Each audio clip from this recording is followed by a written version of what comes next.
Let's talk Frontier Go Wild Pass. So this will be the first video that I do this way where I'm not actually in it or anywhere because I haven't been anywhere in about a week. But I did not take any footage from my last vacation because it was just straight up chilling, relaxing, nothing was going on, just total relax. So now that it is 2026, it's time to get back on the road. Right here is Frontier, and I'm here because people keep talking about this Go Wild Pass. Now, I do take Frontier flights, I take Spirit flights, but lately I've been taking American Airlines because when it comes to going to the West, I would prefer to have a non-stop flight, and American Airlines does that. So I am on the Frontier site trying to determine whether or not I'm going to buy the Go Wild Pass. So right now it is allegedly on sale, so let's see what's going on. I've seen a couple of people's videos, and I happen to have some time off where I can actually last minute be very flexible and go somewhere.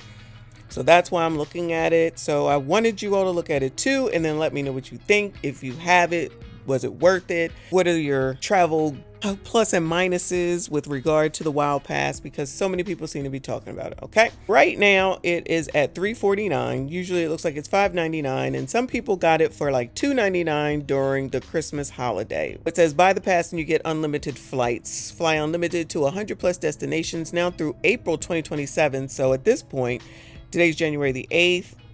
Till April 2027. It's about 15 months, I guess. It says Go Wild Pass benefits, unlimited number of flights to 100 plus destinations, confirm bookings the day before for domestic, confirm bookings 10 days before for international, use early booking to book even earlier on select flights for a small fee, use elite status for free bags and seats. How to get unlimited flights: you buy the pass, you sign into your Frontier Miles account, book your Go Wild flight, purchase options like bag seats and more at an additional cost, and fly and keep flying for as long as your pass is valid. This is what I'm thinking, honestly.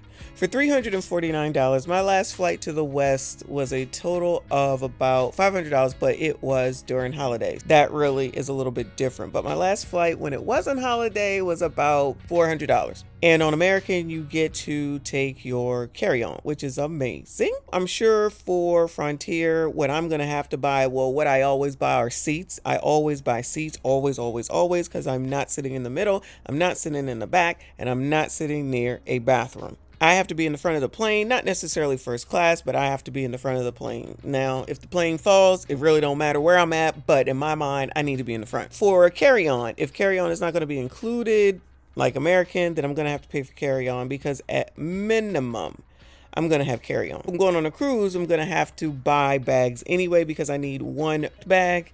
And then I usually don't take a carry-on at that point because I'm not going to pay for luggage. I'm going to stuff it all in the bigger bag. It says things you should know: how and when to book, blackout dates, taxes and fees, seats and bags, Go Wild FAQs, early booking terms, general terms, terms and conditions on the silver status for... Now, I don't understand the silver status. Let me see what this says. Earn elite silver status. Oh, you got to earn it when you purchase a Go Wild 2627 annual at Fly Frontier from December 29th to December 30th, 2025. 10,000 miles for eligible pass purchases will be allocated to the Frontier Miles account associated with the pass. Blah, blah, blah. It looks like I'm not eligible because it was 29th to the 30th and we're in 2026. Whatever. I'm sure there'll be other ways in order to get it. From what I understand, you pay about maybe $15 at on the low end for a flight, and then if you want to have the bags and everything, but then it can go a little higher, I guess, depending on the availability and where you want to sit, because I have to sit by a window. There's no ifs, ands, or buts. That's just me. I have to sit by a window. I cannot be in the middle. It's just not an option. I'm too big for that. If I end up paying like $30 and then just say it comes up to be a total of $100 because I'm going to pay for the seat and I'm going to pay for a check bag or a carry-on bag, it might be worth it. It might be worth it. Now, mind you, I think I would have to, if I take at least 3 trips, typically when I'm on Frontier, it would be about $300 some odd, then adding in the bags be about $400. So honestly, maybe one trip it's worth it. Thinking of going to Florida to see what's going on in La Havana. I love going to La Havana.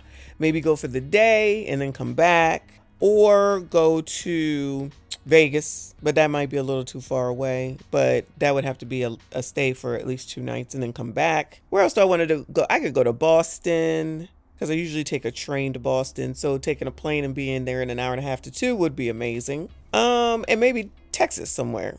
Texas, Nolans maybe. Never been there. I got to make sure that the Caribbean is on here, which I'm sure it is. I heard that it is.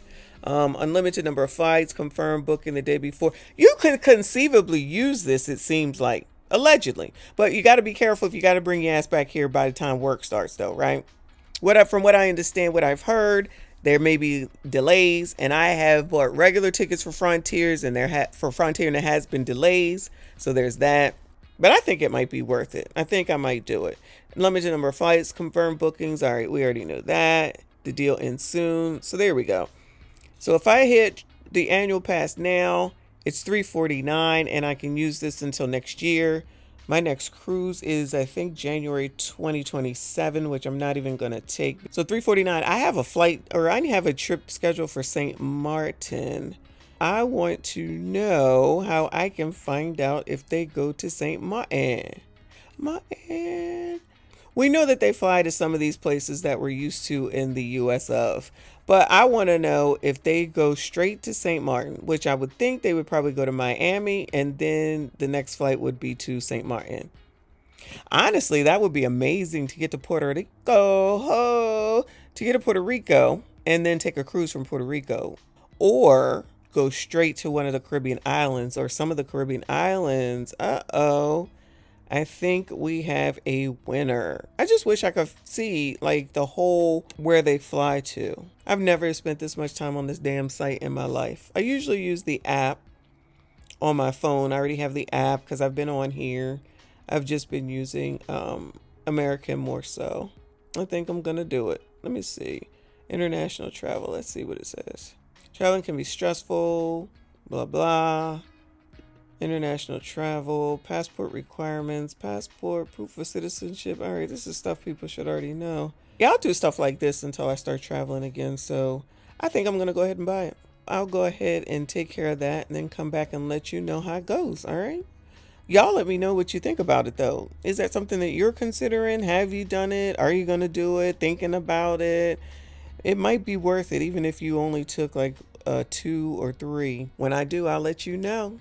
Please make sure you go ahead and hit the like button, subscribe if you like this type of content. It's going to be travel, and all things doing with travel. Probably more so cruises than anything. But now if I get this pass, child, I could be anywhere. So don't miss out on the fun. Hit the like button for me. Subscribe if you are new. I will see you in the next one.